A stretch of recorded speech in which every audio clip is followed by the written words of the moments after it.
الرحمن الرحيم وما خلقت الجن والإنس إلا ليعبدون أو كما قال عليه الصلاة والسلام أكثروا ذكر هازم اللذات الموت আজকে এমন একটা পরিবেশে আসা বসা এবং কথা বলার মতো সুযোগ তৈরি করে দিলেন সেই মহান রব্বুল আলামিনের দরবারে, আল্লাহ রব্বুল আলামিনের দরবারে অন্তরস্থল থেকে লক্ষ কোটি শুকরিয়া আদায় করছি।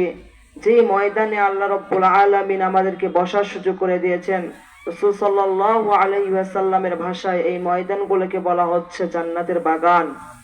এই বাগানের মধ্যে যতক্ষণ কোরআন হাদিসের আলোচনা হবে, আল্লাহ রব্বুল আলামিনের ফেরেশতা এই প্যান্ডেলটাকে বেষ্টনী করে রাখে। সুবহানাল্লাহ।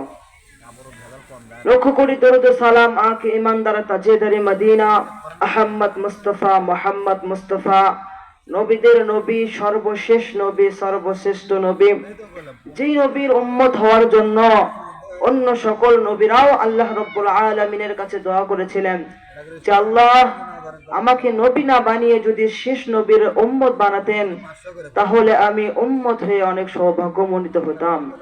কিন্তু আল্লাহ রব্বুল আলামিন আমাদেরকে না চাহিতেই এমন এক নবীর উম্মত করে ধন্য করেছেন। এজন্য সেই মহা মানবের প্রতি সবাই একবার অন্তরস্থল থেকে শুকরিয়া আদায় করি এবং রাসূল সাল্লাল্লাহু আলাইহি সাল্লামের প্রতি দরুদ ও সালাম পেশ করি। সবাই বলে সাল্লাল্লাহু আলাইহি ওয়াসাল্লাম। সম্মানিত শ্রোতাবিন্দু, আমি কুরআনুল কারীম থেকে অসংখ্য অগণিত আয়াত সমূহের মধ্যে থেকে একটি আয়াতের আংশিক কিছু তিলাওয়াত করেছি।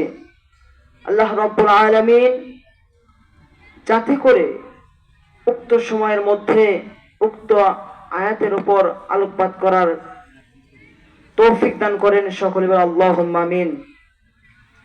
আমরা মুসলমান, প্রথমে আমরা মুসলমান। আল্লাহ রাব্বুল আলামিন আমাদেরকে দুনিয়ায় পাঠিয়েছেন এমনি এমনি নয়। আল্লাহ রাব্বুল আলামিনের কিছু উদ্দেশ্য অবশ্যই আছে। আল্লাহ রাব্বুল আলামিন বলতেছেন, আমি মানুষ এবং জিন জাতিকে সৃষ্টি করেছি একমাত্র আমার ইবাদত বন্দেগী করার জন্য।